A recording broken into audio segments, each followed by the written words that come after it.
Ei, fica ligado porque nessa pílula de direito administrativo a gente vai trabalhar um assunto que é um dos assuntos prediletos dos examinadores nessas últimas provas de concurso público. A gente vai falar sobre a responsabilidade do Estado quando a empresa contratada não arca com os direitos trabalhistas dos seus empregados, não paga lá FGTS, não paga indenização de férias, indenização de 13º, tudo isso após a vinheta. Segura aí.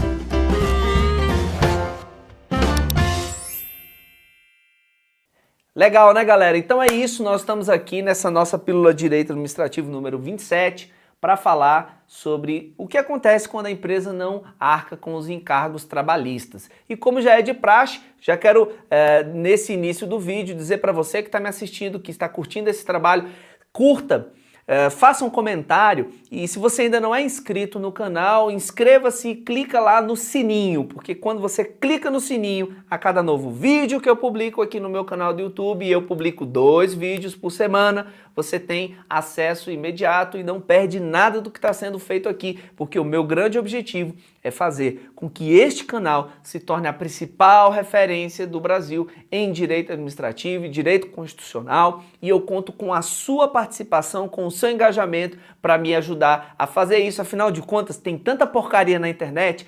Eu me refiro a coisas variadas que não vão levar as pessoas a uma vida melhor, que não vão impulsioná-las profissionalmente, não vão impulsioná-las em sua saúde, em sua vida amorosa, sentimental, porque eu estou falando de impulsionar as pessoas como um todo. E estão aí apenas para tomar nosso tempo e é o seu dever com relação às pessoas que você gosta, compartilhar conteúdos bons, conteúdos que vão impulsioná-las, e eu sei lá, tenho a impressão de que esse conteúdo aqui de direito administrativo possa fazer muito bem às pessoas que estão aí se preparando para concurso público, por isso eu conto com sua ajuda. Vamos falar sobre o assunto da pílula de hoje? Pois bem, a Lei 8666 de 93, lá por volta do artigo 72, 73, ela vai afirmar o seguinte, que o inadimplemento do contratado em relação às suas obrigações trabalhistas, tributárias ou comerciais, a empresa que o poder público contratou, se ela não vier arcar com os encargos trabalhistas, tributários e comerciais, isso não transfere o ônus para o poder público, ou seja, o poder público não fica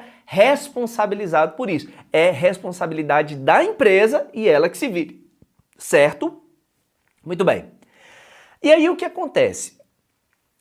Uma realidade que o poder público enfrentou era a seguinte, contratava empresas que forneciam mão de obra para trabalhar em diversas áreas nas repartições públicas. Lá, recepcionistas, seguranças, motoristas, garçons, copeiros, etc. E a empresa, então, durante os 5 anos de contrato, que normalmente é isso que duram esses contratos de terceirização, agia de forma indisplicente.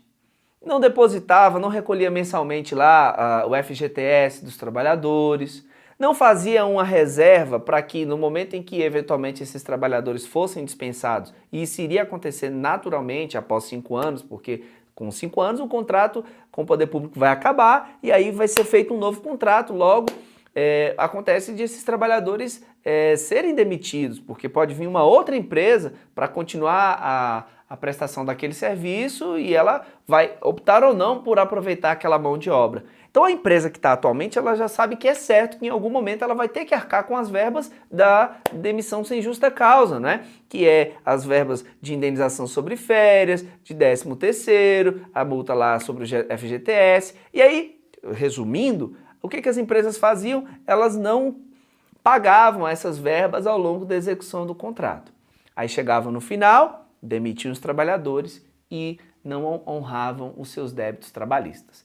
Aí, aquela leva de trabalhadores ingressavam com uma ação judicial, tramitando na Justiça do Trabalho, e em algum momento tentava-se cobrar aquela verba das empresas, mas aí várias delas já tinham ido até a falência, até por uma questão de má fé. Muitos empresários já faziam de tudo para retirar o máximo possível de lucro da empresa, para em algum momento induzir a falência. Resultado, os trabalhadores ficavam, como se diz, a ver navios.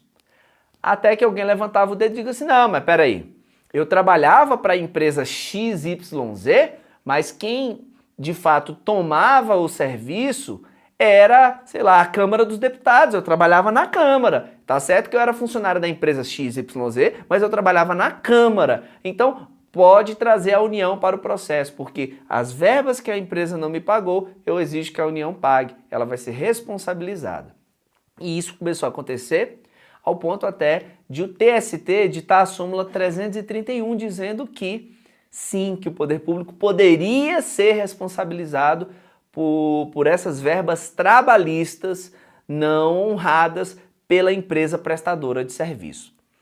Isso durou alguns anos, até que o GDF entrou com uma ação declaratória de constitucionalidade no Supremo Tribunal Federal, dizendo o seguinte: Supremo, a Justiça do Trabalho vem condenando de forma reiterada o poder público a pagar verbas trabalhistas quando a empresa prestadora de serviço não honra esses encargos.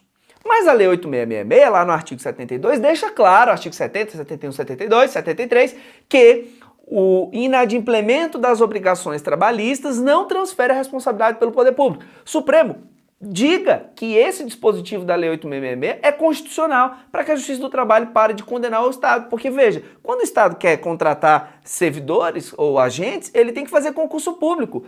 Quando ele terceiriza é porque ele não quer admitir pessoas. Ele quer que o vínculo dessas pessoas seja com a empresa. Logo, não faz sentido ficar condenando o Estado a pagar essas verbas.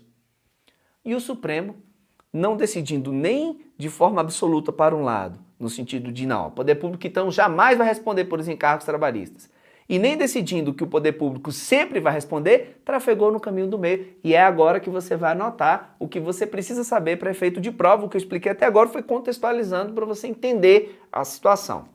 O Supremo entendeu o seguinte, que via de regra, o inadimplemento das obrigações trabalhistas não transfere o ônus do respectivo pagamento ao poder público.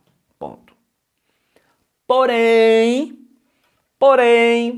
na hipótese em que ficar demonstrado que o poder público foi omisso em fiscalizar a empresa prestadora de serviço mensalmente para saber se a empresa estava recolhendo as verbas dos trabalhadores, se o poder público é omisso nesse dever que ele tem de fiscalizar a empresa, aí essa omissão do poder público atrairia a responsabilidade subsidiária. Ou seja, na hipótese de a empresa não ter meios para arcar com essas verbas, o Estado subsidiariamente seria condenado a pagá-las. Tá bom? Então guarda na memória, a regra é que o Estado não responda por encargos trabalhistas, salvo na hipótese em que há omissão no dever de fiscalizar a empresa contratada, ok? Fica ligado, porque esse é um assunto que vem tomando a preferência das bancas examinadoras e eu não quero que você erre. Mas, antes de fecharmos, eu falei aqui sobre encargos trabalhistas.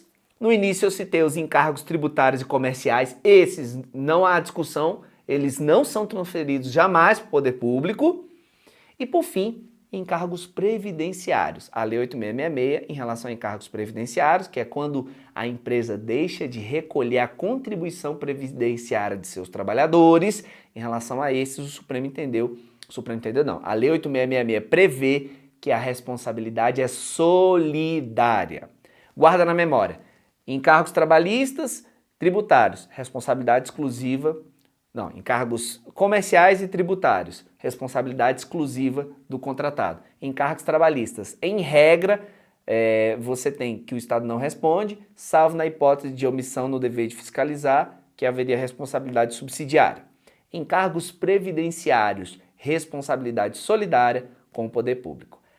Caramba, hein, bicho? Você deve estar pensando, essas pílulas estão ficando cada vez mais pesadas. De fato, se fosse para pegar assunto fácil, Eu preferiria que você estudasse aí em outros canais do YouTube, mas aqui não. Aqui é trash, aqui a gente enfrenta os assuntos mais complexos, te fortalecendo, para que na hora da prova, quando vier aquele tema complexo, que você vê o desespero geral das pessoas ali, nego tremendo, nego chorando, nego se desesperando, você vai lá para a questão e vai, já estudei isso aqui com o Eliezer, moleza, resposta, tá aqui, ó, gabarito, é para isso que eu tô te treinando, tá? E para você que por meio dessas pílulas vem identificando a necessidade de se aprofundar em direito administrativo, para você que está cansado de aulinhas básicas, de PDFs superficiais, a minha solução é a seguinte. Este é o meu livro Curso de Direito Administrativo que eu escrevi pensando em você que quer gabaritar questões de direito administrativo. Não sei se você sabe, mas o direito administrativo é a segunda disciplina mais cobrada em concursos públicos, perdendo apenas para o português.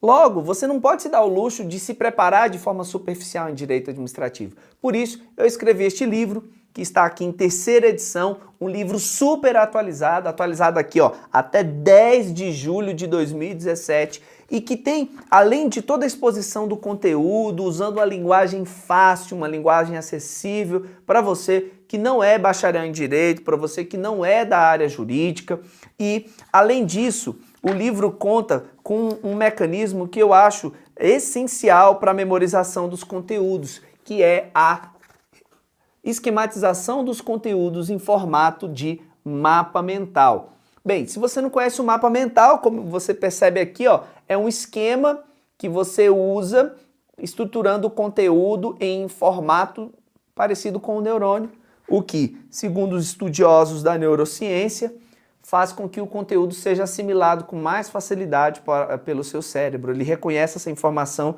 como uma informação familiar. Então, fica aí a observação.